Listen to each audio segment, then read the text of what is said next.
चलते चलते एक बहुत ही ज़रूरी बात आप हजरात से आज करनी है। हो सकता है कि मेरी इस गुफ्तगू से मुल्क में कई ऐसे लोग हों जिनको तकलीफ महसूस हो, लेकिन गुज़िश्ता 10-15 दिनों से सोशल मीडिया पर, अखबारों में आप हजरात ने सुना होगा कि कॉमन सिविल कोड के नाम से अखबार भी भरे पड़े हैं, व्हाट्सएप भी भरा पड़ा है, और हमारा नेशनल मीडिया वो भी पूरे ज़ोर शोर से सिविल कोड की जो है वो बात कर रहा है। मुख्तलिफ लोगों ने कहा कि इसके ऊपर गुफ्तगू की जाए, तो गुफ्तगू का इब्तदा जो है उस मैं आपको एक शेर सुनाऊं ताकि आप समझ जाएं कि मैं कहना क्या चाह रहा हूं। कहा है ना किसी ने कि खुदाया ये तेरे सादा दिल बंदे किधर जाएं, खुदाया ये तेरे सादा दिल बंदे किधर जाएं, कि सुल्तानी भी अय्यारी है, दुर्वेशी भी अय्यारी। कहते ये सादा मुसलमान जाएं कहां, सियासतदान भी हमसे खेल कर रहे हैं और मौलवी मुल्ला भी हमसे खेल करने पर आ गए, तो ये सादा दिल बंदों का क्या होगा।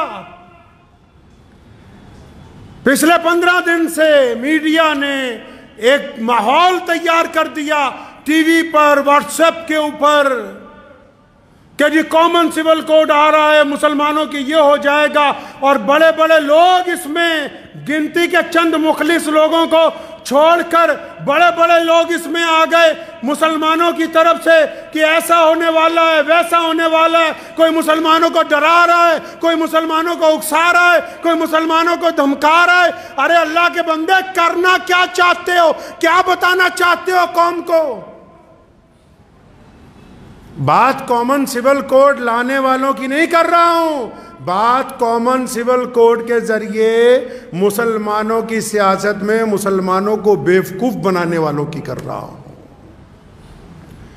ऐसे ऐसे लोग, अगर कोई परेशानी आ जाए, दुख आ जाए, तकलीफ आ जाए, तो अपनी मीटिंगों में कहते हैं कि हमारा ताल्लुक तो निकाह और तलाक के मसलों तक है, और अब मुसलमानों का नाम लेके कॉमन सिविल कोड के जरिए पूरे मुल्क में एक माहौल बना दिया कि देखो जी मुसलमानों ने तो कहा ये कर देंगे, मुसलमानों ने तो अभी कुछ भी नहीं कहा, ये सिर्फ वही लोग कह रहे हैं जो अलग अलग सियासी पार्टियों की बी टीम बनी हुई है।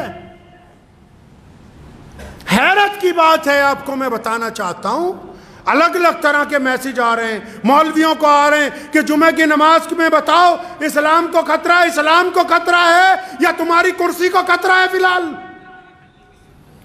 जो पिछले 75 साल से मुसलमानों के सौदे करते आए हैं उनको खतरा महसूस हो रहा है कि इस्लाम को खतरा महसूस हो रहा है।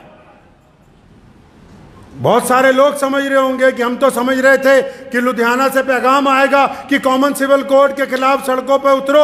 अल्लाह के बंदे, जिस कानून का अभी तक ड्राफ्ट तैयार नहीं हुआ,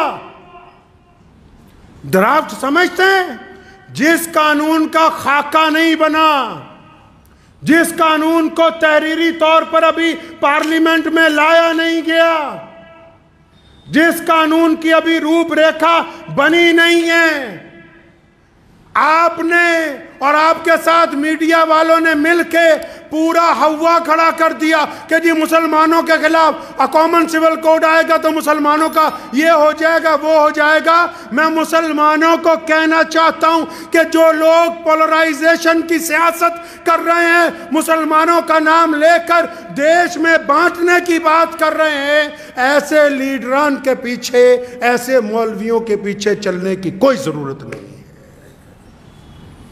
साथी वो होता है जो दुख का साथी हो, साथी वो नहीं होता जो सुख का साथी हो, जो दुख में कहें कि हम जानते नहीं, सुख में तो जब बारात निकलती है, बैंड बाजा बजता है, हर एक राहगीर खड़ा हो जाता है चंद लम्हे तमाशा देखने के लिए। कॉमन सिविल कोड है क्या, इस पे गुफ्तगू ही नहीं हुई, बड़े बड़े ऐलान आ रहे। हम कब कहते हैं कि हम शरीयत छोड़ देंगे, दुनिया की कोई ताकत नहीं है। कौन है जो आपको कह दे कि आप शरीयत छोड़ दें? कॉमन सिविल कोड है क्या? उसकी रूपरेखा क्या होगी? वो बनेगा कैसे? क्या वो सिर्फ मुसलमानों के लिए बनने जा रहा है? नहीं, वो इस मुल्क के 140 करोड़ लोगों के लिए बनना है। कितने लोगों के लिए बनना है जी? 140। और हम कितने हैं? 18 या 20 करोड़ मुसलमान। ये जो बाकी हमारे भाई हैं, हिंदू भाई हैं, सिख भाई हैं, दलित भाई हैं, जितनी भी कौमें हैं, वो भी कोई राय देंगी या नहीं देंगी? अभी हुकूमत कोई ड्राफ्ट लेके आएगी कि नहीं लेके आएगी? जब हुकूमत ड्राफ्ट लेकर आएगी पार्लियामेंट में, उस ड्राफ्ट के आने के बाद ये तय होगा कि किस किस कौम के कौन कौन से रस्म, कौन कौन से रिवाज उस कानून के तहत आने वाले हैं। अभी जब तक वो ही नहीं आया, आपसे राय पूछी, आपसे लॉ कमीशन ने राय पूछी तो राय लिख के दे आओ। राय देने के लिए इतना बड़ा बवंडर खड़ा किया कि ऐसा लगने लगा कि पता नहीं मुसलमानों में और गैर मुस्लिमों में कोई लड़ाई तैयार है। ये पता ही नहीं कि सिविल कोड है क्या। मिसाल के तौर पर छोटी सी आपको मैं गुफ्तगू में समझाता चलूं बात। हालांकि बहुत सारे लोग जिनको ये तय ही नहीं हो पा रहा, सियासी लीडरान मौलवियान को भी, कि भाई हम कहना क्या चाहते हैं, करना क्या चाहते हैं। कभी कहते हैं मनु और आदम एक ही था, और अब जब कभी मनु वालों ने कोई बात कही तो कहते हैं हम तुम्हारी मानते नहीं। अल्लाह के बंदे, तुम बताना क्या चाहते हो मुसलमानों को? क्या समझाना चाहते हो? इस भोली भाली कौम का करना क्या चाहते हो? मकसद तो वाज़ेह करो। ईमानदार वो होता है, चाहे वो आलिम हो या सियासतदान हो, जो लोग किसी की पुश्तपनाही के ऊपर जाकर ये काम कर रहे हैं। अगर उनमें दम है तो बाहर आके कहें कि हम फलां सियासी पार्टी के साथ हैं। यह क्या बात हुई? तुम साथ भी सबके हो, मुखालिफ भी सबके हो, चाहते क्या हो? मुसलमानों के साथ करना क्या चाहते हो? इसमें उनसे गिला नहीं है। वो कहता है ना, तू इधर उधर की ना बात कर, ये बता कि काफिला क्यों लुटा। मुझे रहजनों से गिला नहीं, तेरी रहबरी का सवाल है। क्या बताना चाहते हो मुसलमानों को? कॉमन सिविल कोड, पहली बात तो समझ लीजिए कि एक मुल्क में एक ही कानून है। मुसलमान सिर्फ भारत में नहीं रहते, मुसलमान सिर्फ मक्के में नहीं रहते, मुसलमान सिर्फ अमेरिका में नहीं रहते, मुसलमान पूरी दुनिया में पाए जाते हैं, हर रंग और नस्ल में पाए जाते हैं। तो समझ लीजिए पहले तो कानून एक ही है। क्यों? थाना एक है, अदालत भी हर शहर में एक ही है। कोई जुर्म हो जाए, पंगा हो जाए, कोई अदालतें बटी हुई हैं, कोई थाने कचहरियां बटी हुई हैं कि यहाँ फलां बरादरी के लोग जाएंगे, फलां के नहीं। इंडियन पैनल कोड एक ही है। तो अब ये कॉमन सिविल कोड क्या है? कॉमन सिविल कोड बोलते हैं, सिविल का मतलब आम लोगों की जो बरादरियां हैं, बरादरियों में जो रस्म व रवाज हैं, उनके ऊपर एक एडवाइजरी के कानून को लेके आना है। मिसाल के तौर पर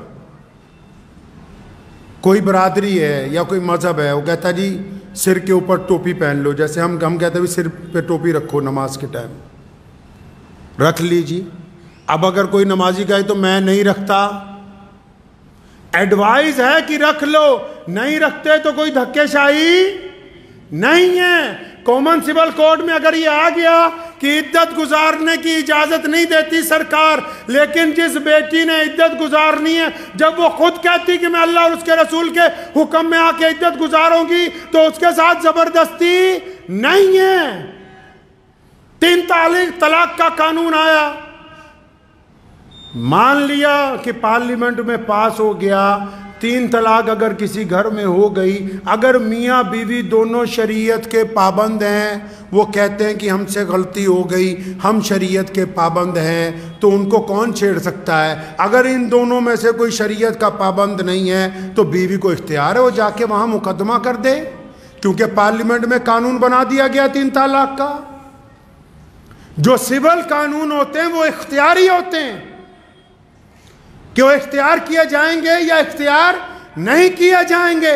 लेकिन यहां मसला यह है कि कानून अभी आया नहीं, कानून का ड्राफ्ट अभी पार्लियामेंट में नहीं आया, कानून का भी रूपरेखा तैयार नहीं हुई। मीडिया वालों ने उसका बवाल बनाया, हमने उनका साथ देना शुरू कर दिया।